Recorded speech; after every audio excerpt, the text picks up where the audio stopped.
नमस्कार, आप देख रहे हैं देश का number 1 news channel news 18 India और मैं हूं आपके साथ अंकिता दुबे। बुलेटिन की शुरुआत करेंगे, लेकिन सबसे पहले बात करेंगे नई आबकारी नीति में किस तरीके से दिल्ली के डिप्टी सीएम फाइनेंस मिनिस्टर को पूछताछ के लिए सीबीआई के सामने पेश होना पड़ा है। जी हां, आपको बता दें मनीष सिसोदिया आज सीबीआई के सामने पेश हुए हैं और इस वक्त हम मौजूद हैं सीबीआई दफ्तर के बाहर, जहां पर मनीष सिसोदिया से लगातार नई शराब आबकारी नीति के मामले में पूछताछ चल रही है और इससे पहले भी उनसे पूछताछ की गई थी। लेकिन अगर पिछले रविवार की बात करें तो पिछले रविवार को भी मनीष सिसोदिया से इसी मामले में पूछताछ होनी थी। हालांकि मनीष सिसोदिया की ओर से साफ तौर पर हवाला इस बात का दिया गया था क्योंकि वो फाइनेंस मिनिस्टर भी हैं दिल्ली के और ऐसे में उन्हें बजट तैयार करना था, साथ साथ बजट को पेश करना था और इसी के मद्देनजर उन्हें मोहलत भी चाहिए थी, जो कि सीबीआई की ओर से दे दी गई थी। लेकिन उसके बाद एक नोटिस जारी करके सीबीआई ने आज उन्हें पेश होने के लिए पूछताछ के लिए बुलाया था, जिसको लेकर वो आज सीबीआई में मौजूद है और उनसे लगातार पूछताछ की जा रही है। इससे पहले 17 अक्टूबर को भी मनीष सिसोदिया सीबीआई के सामने पेश हुए थे, जहां पर 9 घंटे तक लगातार उनसे पूछताछ हुई थी।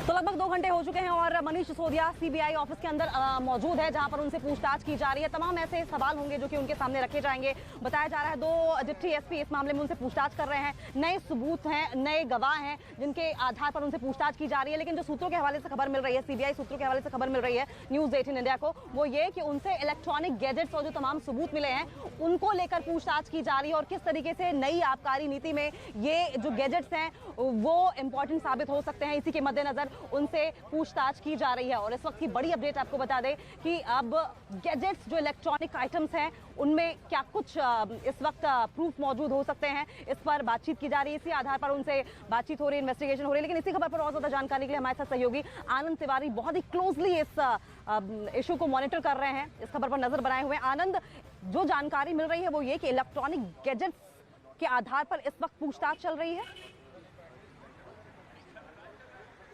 जी देखिए अंकिता, आज की पूछताछ काफी महत्वपूर्ण है क्योंकि पिछले रविवार को जब मनीष सिसोदिया को बुलाया गया था तो उन्होंने हवाला दिया था कि उन्हें बजट तैयार करना है। लेकिन आज की पूछताछ काफी महत्वपूर्ण है क्योंकि इस मामले में 10 आरोपियों को गिरफ्तार किया जा चुका है। जो एक आरोपी हैं दिनेश अरोड़ा, वो सरकारी गवाह बन चुके हैं, जो सरकार के काफी करीबी बताए जा रहे थे। जो ईडी ने अपनी चार्जशीट दाखिल की थी और जो सीबीआई ने हाल में सत्येंद्र जैन से जेल के अंदर पूछताछ की थी और अभी हाल में ही जो केजरीवाल के पीए हैं विभव, उनसे जब 9 घंटे तक ईडी ने पूछताछ की थी, ये तमाम चीजों को लेकर भी मनीष सिसोदिया से पूछताछ की जाएगी। अब मैं मोटा मोटा आपको बता दूं कि मनीष सिसोदिया से आज पूछताछ में क्या पॉइंट है जिन पर उनसे सवाल किए जाएंगे। दरअसल जो एक ग्रुप ऑफ मिनिस्टर बना था जिसमें कि कैलाश गहलोत, मनीष सिसोदिया और सत्येंद्र जैन थे, जिन्होंने लिकर पॉलिसी बनाई थी। आरोप ये लगाए एजेंसी ने कि इस दौरान जो भी शराब कारोबारी थे या जो भी बिचौलिए थे उनसे बात करने के लिए करीबन 150 से ज्यादा जो फोन थे उन्हें डिस्ट्रॉय किया गया। मनीष सिसोदिया के ऊपर ये गंभीर आरोप लगाए एजेंसी ने कि उन्होंने 7 बार अपने हैंडसेट जो है वो बदले हैं और उनके स्टाफ के लोगों ने ये सिम कार्ड जो है परचेज किए हैं। इसके तमाम एविडेंस जो हैं वो आज सीबीआई ने अपने साथ रखे हैं और मनीष सिसोदिया को उन सवालों के जवाब देना होगा।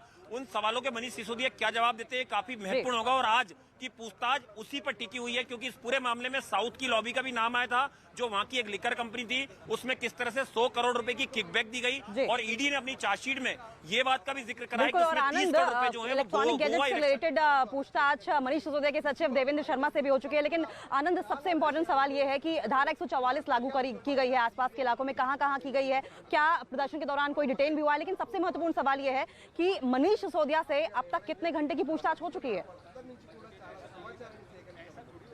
देखिए करीबन 1.5 घंटे से ज्यादा का वक्त हो चुका है जब सीबीआई हेडक्वार्टर में मनीष सिसोदिया जो हैं वो मौजूद हैं और 2 डिप्टी एसपी जो हैं वो उनसे पूछताछ कर रहे हैं। ये दोनों डिप्टी एसपी जो हैं ये शुरू से ही जो लिकर पॉलिसी स्कैम है उसकी जांच कर रहे हैं। आज कुछ इलेक्ट्रॉनिक एविडेंस जो हैं वो भी साथ में रखे गए हैं। जब मनीष सिसोदिया संजय सिंह के साथ सीबीआई हेडक्वार्टर पहुंचे तो मनीष सिसोदिया जो है उनके कुछ अधिकारी उन्हें लेने आए, बाकायदा उन्होंने रजिस्टर पर एंट्री करी और जो एक प्रोटोकॉल होता है, जो एक नियम होता है, कोई भी आरोपी अगर पूछताछ का सामना करने आ रहा है और सीबीआई की जो एफआईआर उसमें आरोपी नंबर 1 जो है वो मनीष सिसोदिया को बनाया गया था। हालांकि जो चार्जशीट थी उसमें मनीष सिसोदिया को आरोपी अभी चार्जशीट में नहीं रखा गया था, लेकिन उसमें इस बात का जिक्र किया था कि इस पूरे मामले में जो अंडर इन्वेस्टिगेशन है वो मनीष सिसोदिया को लेकर की जा रही है। लेकिन हाल में ही जिस तरह से कुछ महत्वपूर्ण सरकार से जुड़े लोगों से बिल्कुल आनंद, और अब इस पर सियासत भी तेज हो गई है। आनंद, आप नजर बनाए रखें, इस पर आगे भी आपसे अपडेट लेते रहेंगे। लेकिन क्योंकि इस पर सियासत भी बहुत तेजी के साथ हो रही है और अब बीजेपी इसे विक्टिम कार्ड खेलना बता रही है आम आदमी पार्टी की ओर से, क्या कुछ बीजेपी की ओर से कहा गया है, सुनिए जरा।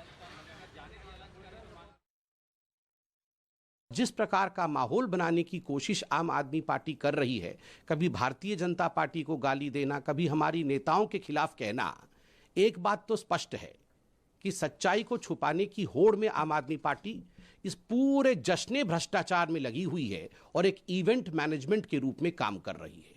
प्रश्नों का उत्तर उन्हें सीबीआई के पास देना चाहिए। इवेंट मैनेजमेंट से कुछ नहीं होता।